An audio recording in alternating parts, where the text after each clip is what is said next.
Our subject today is called the USS Mason, and the USS Mason is United States ship Mason. But before I get to the heart of the matter and the meat of the subject, I give us a little short rundown on African American black men participation in the U.S. Navy.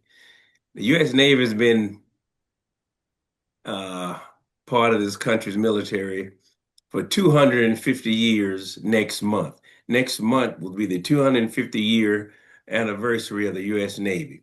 And believe it or not, black men have been a part of the U.S. Navy since the 18th century, quite a long time. For most of those 250 years, black men was part of the Navy. However, now let's not let's not uh, forget that their service hasn't always been in the most prestigious jobs because, they were in the Navy, but their service was limited by racial segregation. And most of the jobs that black men in the Navy had in the early years were as cooks and messmen. Messman is something uh, oh, I, bellboy. You know what a bellboy is, right? And that's was mainly their job. They cooked the food, they took care of the gallery. The gallery is the kitchen on a ship. It's called galley. So they took care of the galley. They were cooks, they were messmen, and they did all the cleaning of that particular area of the ship. Now, from 1775 to 1783, many black sailors served. Even the ones who was even enslaved had a chance to serve in the Navy during the Revolutionary War. These black men were recruited from the beginning of the war, and these early black sailors were experienced merchant seamen before. See, the picture you get from slaves, you always think all the slaves were in a cotton field or in a tobacco field or being on some land or some plantation. But that's not a real accurate picture. That was where the majority of them were. There were also black men who were enslaved who worked on merchant ships, ships who hauled cargo from Europe to the 13 colonies or from South America to the 13 colonies. And these men, some of these men were slaves, some of them were free, but they had experience as merchant seamen, whether they were slaves or free. Now, I've done a little short history, from the beginning of the Navy to the Revolutionary War to them being merchant seamen. And so they had experience as sailors. This brings us to World War II, where black men served in a segregated U.S. Navy. See, in the early days, like the Revolutionary War days and the days from the Revolutionary War until World War I, there was really no segregated Navy. It was just the Navy. And black men served alongside white men doing the same jobs. But when it came to the time period right after World War One, I got it here. I can't remember it exactly. So I'm gonna have to look it up and read it. Yes, the most bitter and discriminatory period by comparison to the modern U.S. Navy of the day began after World War One, with the downsizing of the U.S. Navy. African American enlisted and recruiting were completely stopped. They stopped recruiting black men after World War One. They did not want them in the Navy. They decreased the numbers of the Navy, and that's not unusual because after wars they do that almost all the time. It's like after Vietnam, after World War II, they decreased the size of the military. After Vietnam, they decreased the size of the military. But but they were still recruiting men. They didn't want to completely destroy the military. So they were still recruiting men. They just wasn't recruiting black men after World War One. So Now, there's no need to say that, you know, being in the military had its hardship because we know that it did. We know that black men were discriminated against in the U.S. military, the Navy as well. We was discriminated against in everything that we were doing in the 1940s and 50s. So there's no reason to even get into that. We all know the history of how our black military men was treated. Mhm. But the Navy finally opened up the jobs to black men in World War II because they were needed, okay? Because we were fighting a war and they were losing men, ships was being sunk, men were being killed and wounded. And if they were only going to put white men in the war, then they were going to lose a whole bunch of white men and they needed help. And so during World War II, mess men later became general service men. That mean they could participate in basically any job on the ship. They was assigned to specialized units. They even made CBs and special construction battalions.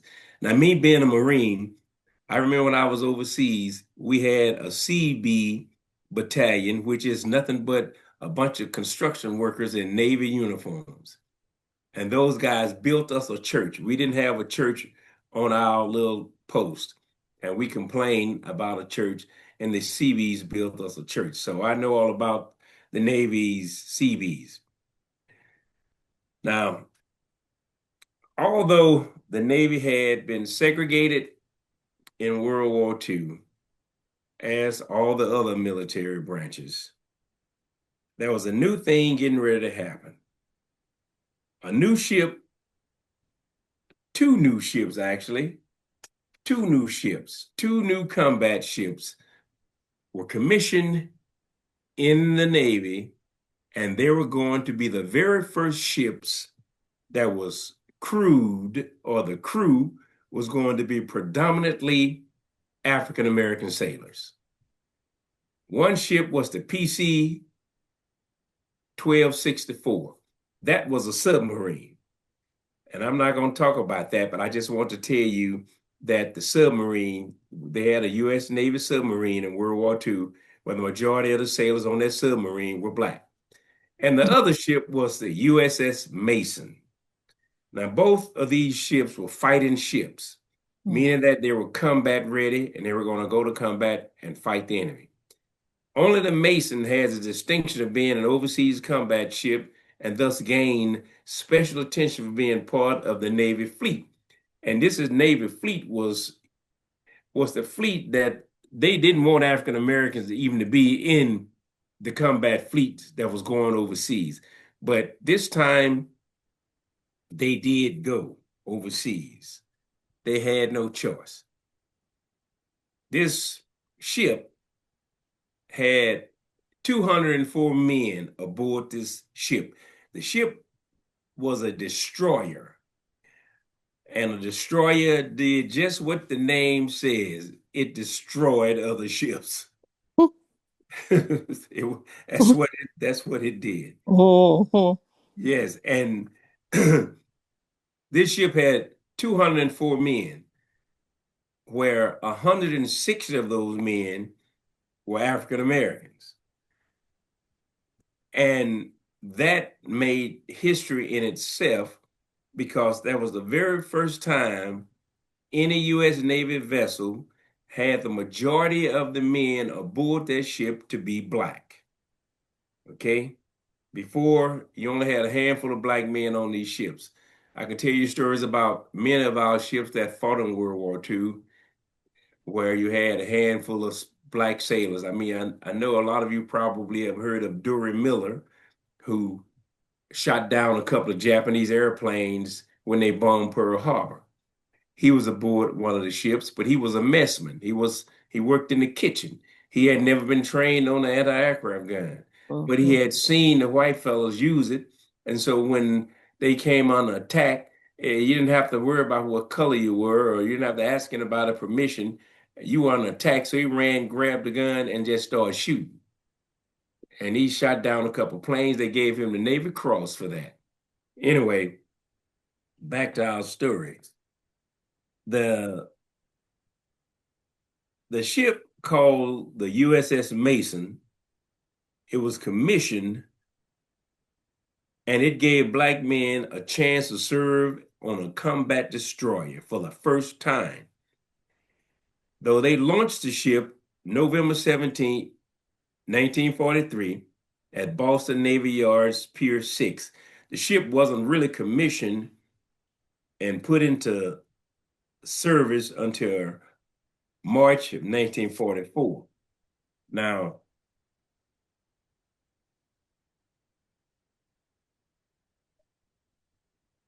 this crew had 6 officers, and it also had the very first black Navy officer in the United States Navy in the history of the United States Navy. That's what I was going to ask you. Were there any officers there? Yes, it had 5 white officers. Mm-hmm. Captain of the ship was white, but it had 1 black officer, and the rest of the men were sailors. They was just seamen. The Navy rank is no need for me to go through the rank because I'll probably talk about that a little later. Now, uh, this ship was commissioned for one reason and one reason only. It was going to escort convoys from Virginia to Europe through the Atlantic. The Atlantic Ocean was very dangerous at the time because Germany had control of the Atlantic Ocean, the North Atlantic, with their U-boats. They had submarines that you call U-boats. And whenever a merchant ship or any ship tried to sail from America to Europe to deliver goods and wares to the British or to the French or to whoever, Germany would sink the boat. So they needed some destroyers to spot those submarines and blow them out the water. And that was the job of the USS Mason. On June 14, 1944, the convoy CK-3 departed Charleston, South Carolina for England. Over the next 11 months, Mason escorted 5 convoys to England or to the Mediterranean. Now, remember now, that's a long way. And those ships this ship could only go 21 knots. And 21 knots is about the equivalent of 25 miles per hour. So you know how long that took to go 1,000 miles on open water. Now, the history of the Mason is only 1 page long. That's what the Navy got. They didn't give them all the glory that they should have gotten, but the Navy gave them 1 page of history. And the reason is it's complicated because at the time the Mason went into service, most of the U-boats that had attacked convoys had it was almost over with. Most of the German U-boats had been successfully destroyed by other American destroyer ships. But having the USS Mason along on these long convoys also helped the German U-boats not even attempt to sink any other merchant ships because they knew they had a powerful ship ready and waiting to blow them out the water. Escorting ships rarely saw or engaged the U-boat.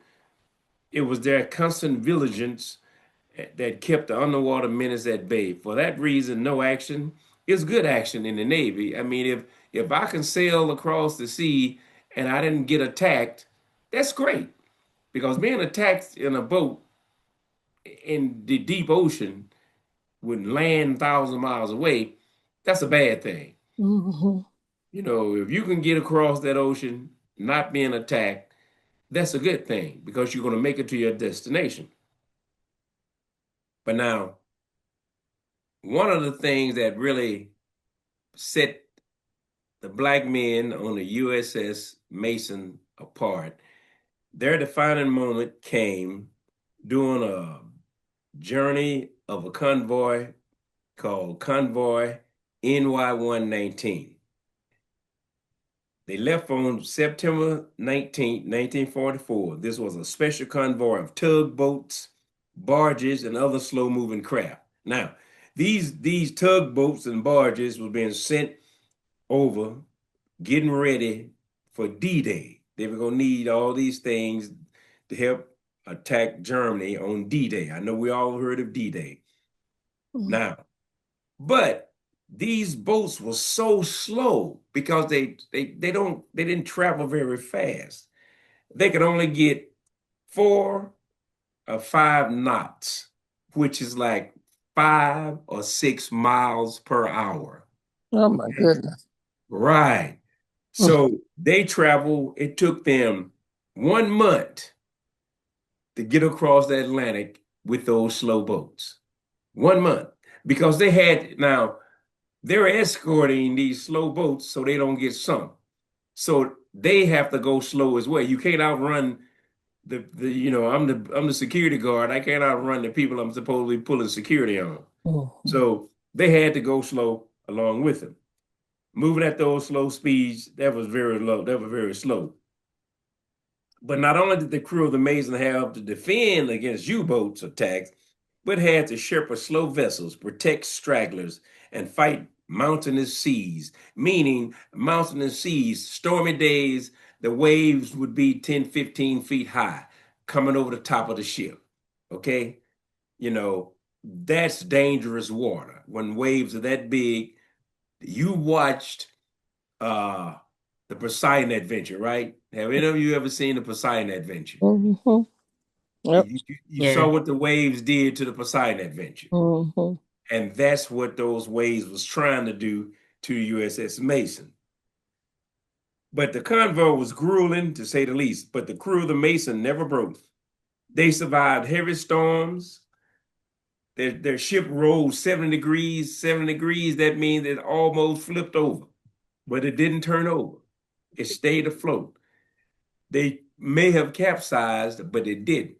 Sailors were able to repair the ship because they was getting severe damage while they was having these stormy seas, and these sailors was repairing the ship while they were going through the water.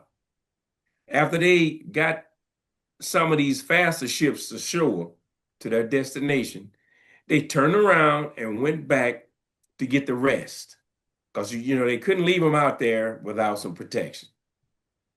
Now, for their bravery on that storm,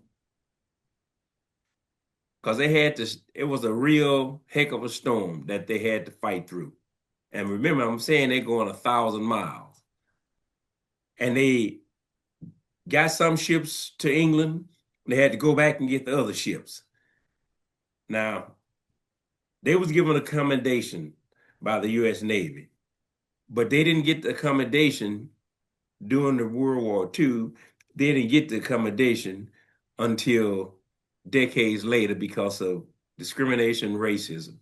It's like their officers put them in for accommodation, but for some reason they always seem to lose the paperwork because they were black men and they didn't want to give black men medals.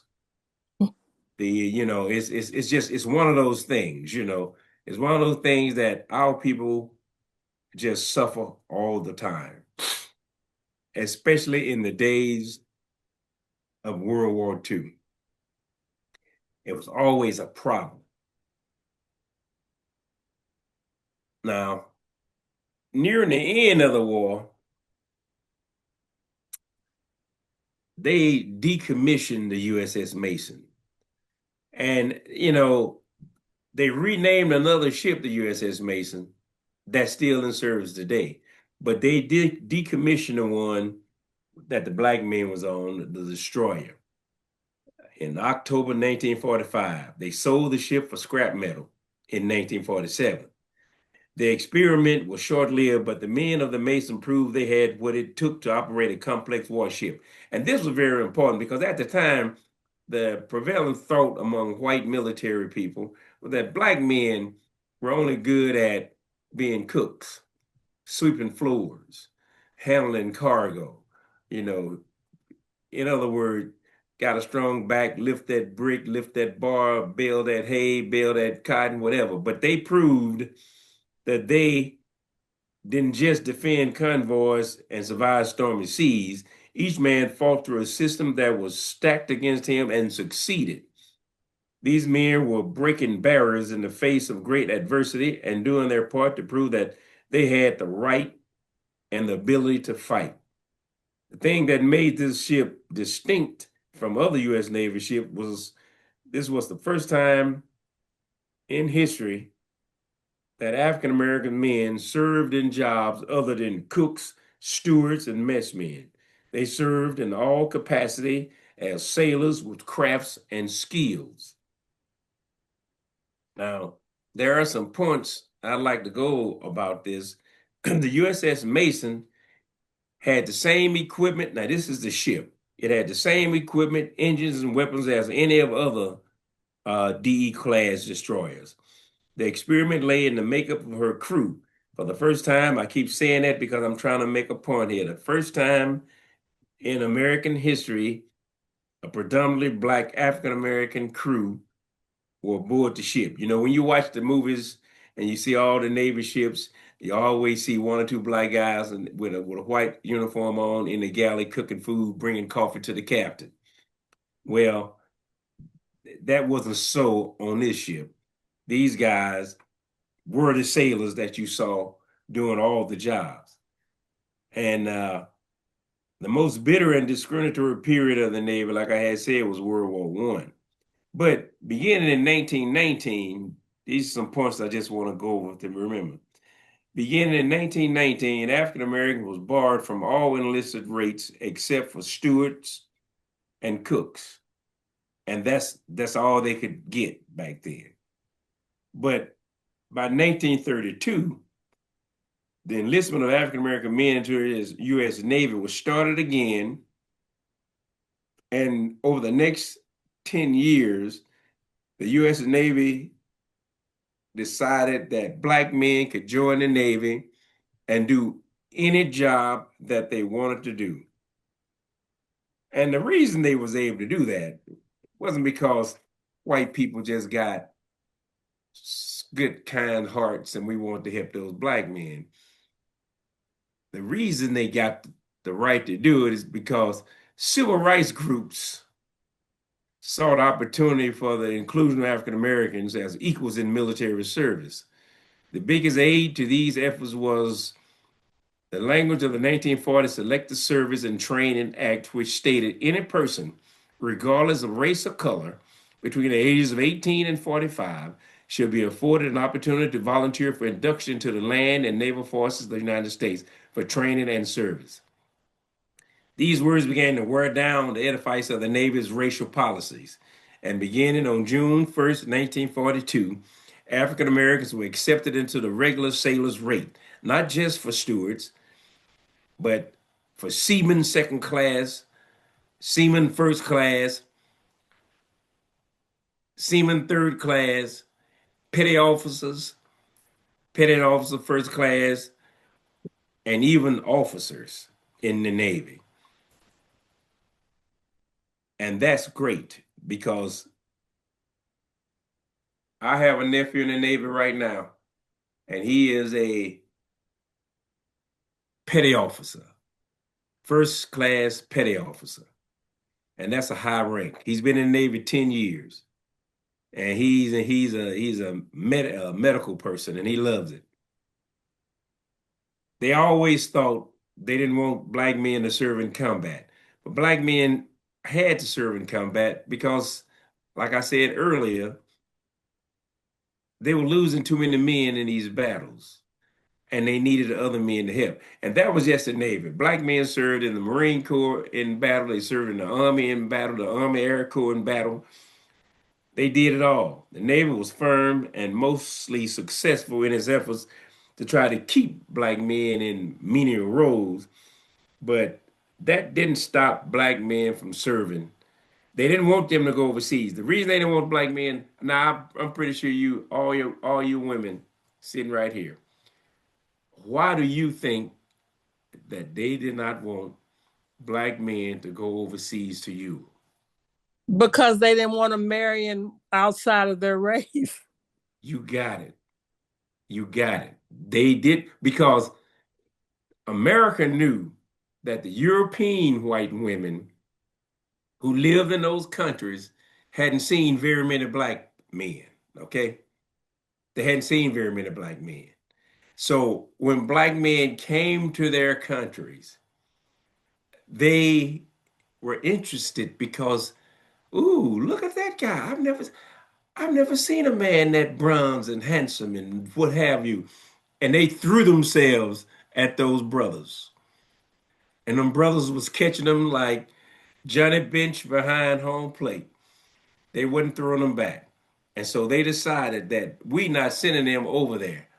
And as a matter of fact, there was one time that the high command in the U.S. Army, Marines, Navy, tried their best to have all the black men sent back home.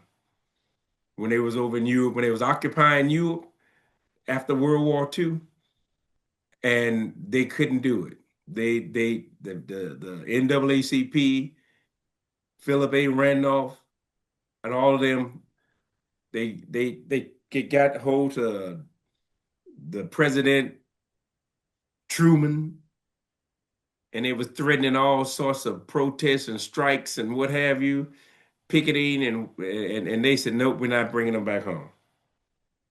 We're not bringing them back home. So by the end of the World War II, 75,000 black men served in the United States Navy. Hmm. Okay. And out of all the American black men that served in the military, 165,500 black men served in World War II, and 120,000 of these black men went overseas, the ones they was trying to keep from going, but they went. So, contrary to what all the segregation and discrimination and discriminatory practices of the U.S. Navy, the U.S. Army, and U.S. Marine Corps, they couldn't stop the inevitable. The inevitable, these men were Americans. Our country was at war. They wanted to do their part, and the power that be helped. And even they got so fancy with the USS Mason, they started calling the USS Mason uh, Eleanor, because Eleanor Roosevelt, Roosevelt's wife, she was such a civil rights person. She wanted to include black men and black people in all aspects of the U.S. and the military. She was instrumental in getting the Tuskegee Airmen Unit formed. She was instrumental in getting that USS Mason with the almost all black crew. So black people started calling the ship the USS Eleanor instead of USS Mason. Mason was an Air Force pilot that got killed in the Coral Sea in World War II. He was an ace, and he was a white pilot, and they named that ship after him. But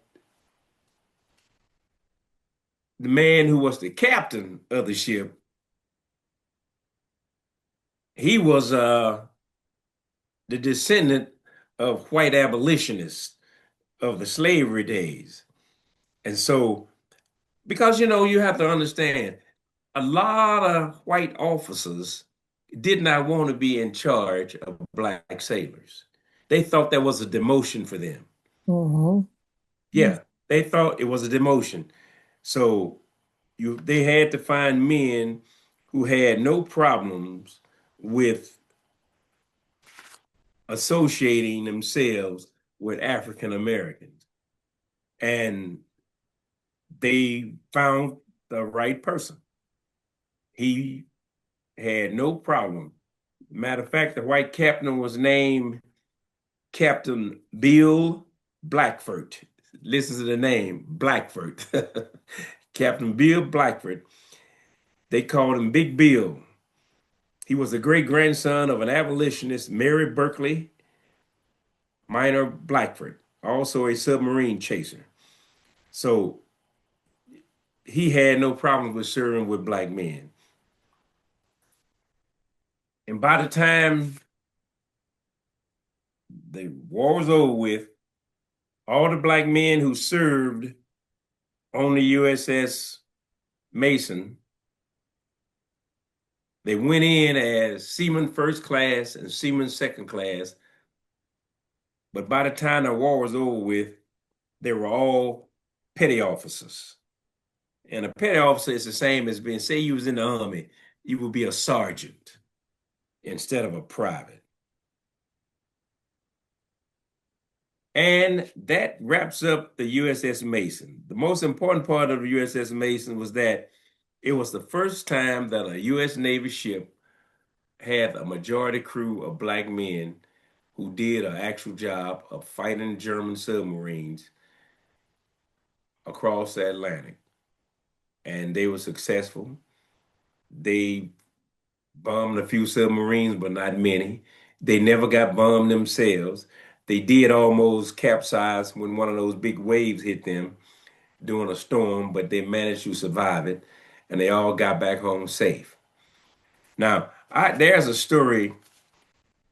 I'm gonna read this to you because I can't remember the story word for word, but there is a story about this ship. If I can find it here in my paperwork.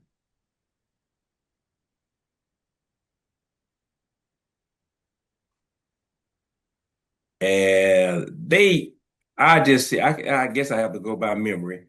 What happened, they went to Ireland. They sailed all the way from Carolina, North Carolina, to Ireland. And the black man was kind of nervous about going to Ireland because, Ireland's all white country, and there are no black people in Ireland not in 1944.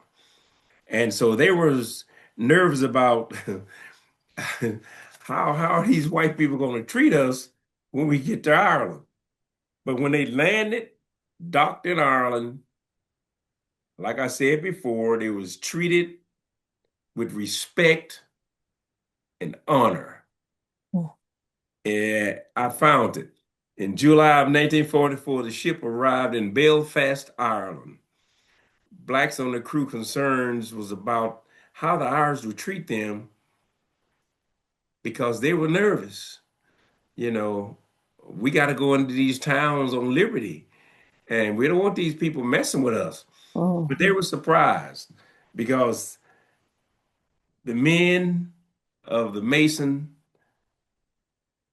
talked about how fondly they remember the positive experience that they had in Ireland.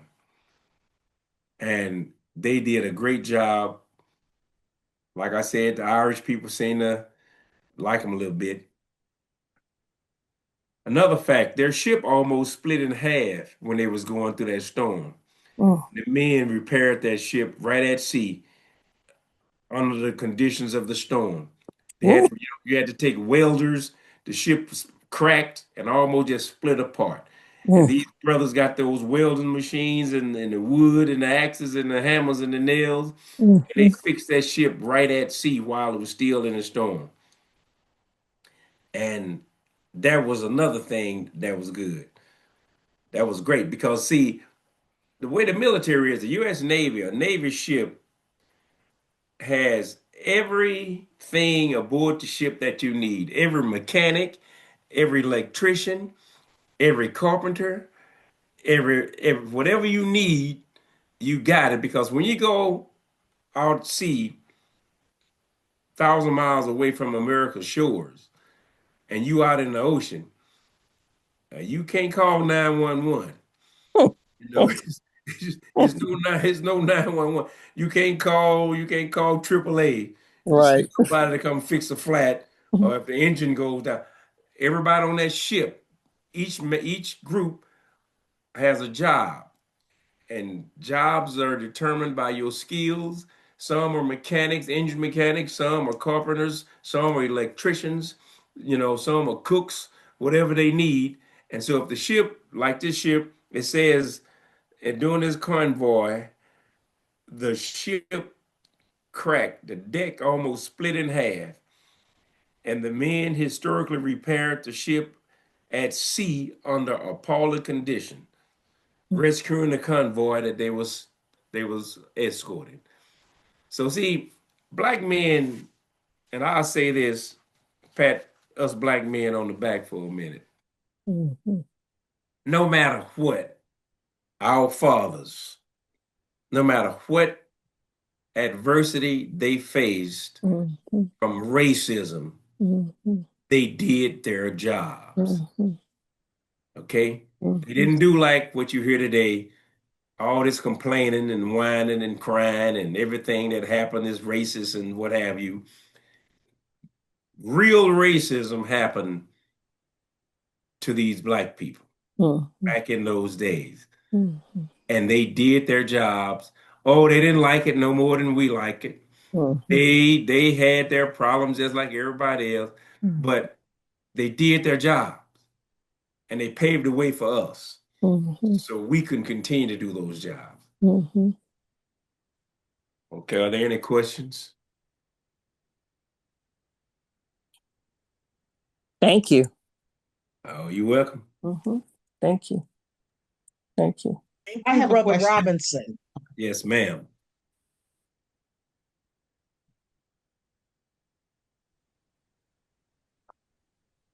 Oh, I thought somebody had a question.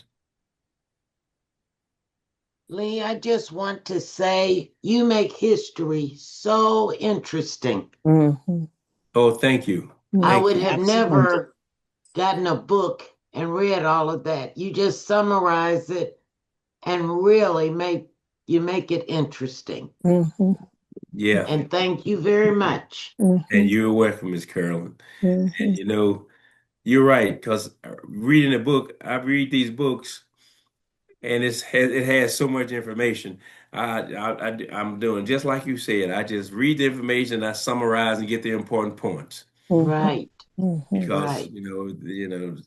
I just finished a real good book called the USS Intrepid.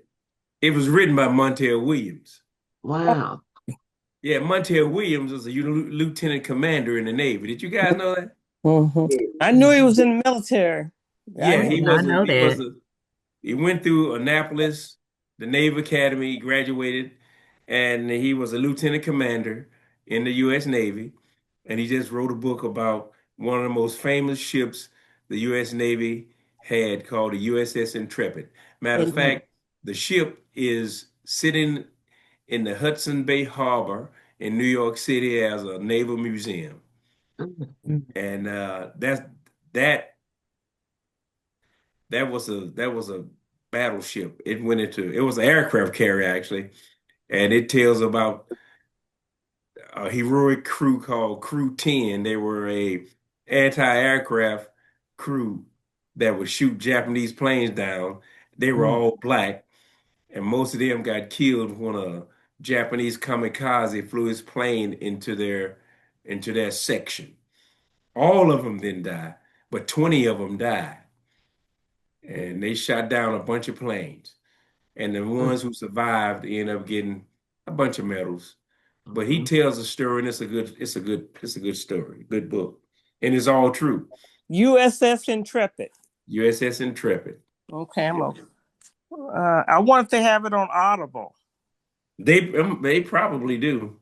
Okay, I'll check it out. Yeah. Thanks, Lee. You do such a good job with this. It's just, I wish our young people were listening to it as well. It's just amazing. I do too. I wish young people and more men would listen too. Yeah.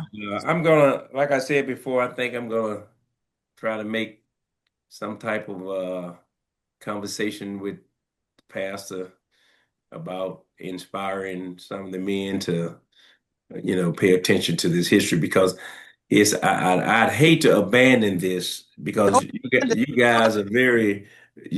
very good, good loyal students of history, and I'd hate to have to just abandon it because Please don't. of interest. No, don't. They decommission the ship. Say again, Why did they decommission the ship, the Mason?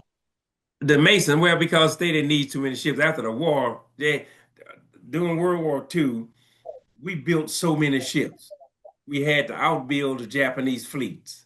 So we built more ships than the Japanese fleet. And once we sank most of the Japanese ships and the war was over, we didn't need that many ships. And so they had to get rid of some of those ships. And they decommissioned a bunch of ships and they sold them for scrap metal.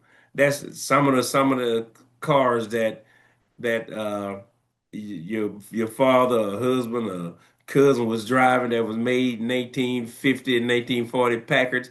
The metal was part of some of those ships. Mm. Yeah, they had to get rid of some of them. Just like we did the same thing with the Air Force, with the Air Corps. We had so many airplanes.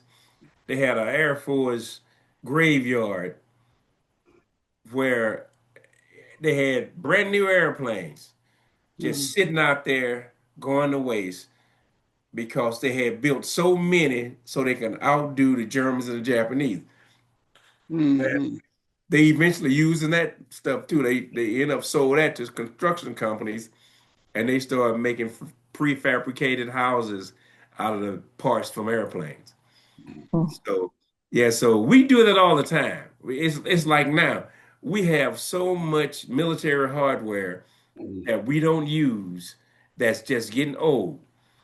And so whenever you say, well, the president said we're gonna bomb so and so and so and so, but that's just to get rid of some of that old stuff. That's all it is. They just want to get rid of some of the old stuff, and so they'll bomb somebody. You know, they'll come up with a legit reasons of why they doing it, but then they'll go use because we want to build new stuff. New stuff. Oh my God. Oh, So is that why they send weapons to other countries too when they are fighting? Only they sell weapons to other countries when they're fighting, and they will send weapons to other countries when they're fighting if it's necessary. And you're right. They don't Wars, send them. They don't send them their new stuff. They send them the old stuff too. yeah, we know that war is big business. They make a lot of money on war. That's right. They They make make a a lot of lot. money on war because the war machine companies, they make the big bucks. No, they we make got this water. Boeing strike now. And Boeing is not going to let that strike stop them from making that F-18 Hornet. They getting ready to send that Right. work to Florida. And these people just going to be walking strike and not going to have a job by the time they finish. They don't realize that you're not going to close down that military aircraft being made. You're not going to close it down with no strike. You got ways to get around that. Yeah. And Anyway, Lee, I was just curious to know, did the black officers get the same respect from the white soldiers as their white counterparts? yeah, yes, they did. They had to. It wasn't a matter of his color no more. It was a matter of his rank. And they had to give him the same respect. Now, where the black officer had problems wasn't with the white enlisted men, it was with other officers. Okay? Oh, Other officers may not give him the respect that he should have gotten. okay. But, because mostly you either equal to the other officer or the other officer is your superior. But all of the enlisted men are your subordinates. So they didn't have a choice unless they wanted to be court-martialed. So they had to. To get okay. Right. And they had that same problem with the Tuskegee Airmen as well. Mm. All the Tuskegee Airmen, except for their mechanics, were officers because all American pilots in World War II were officers. And when they went overseas, they had an enlisted man club over there in England for the white pilots, and the black pilots went to it and they got arrested because they were not allowed to come in there. But Mm. that didn't last long because the black pilots kept going there, just kept going. They kept going and kept going and kept going until the military said, okay, forget that segregated enlisted man club. Officers club. The officer Right. club is no longer black or white. It's an officer club. Right. Work it out. Work it out. That's what they eventually did because it was like you can't keep arresting these black officers because they came into no daggone white enlist officers club, Mhm. and they broke that color thing.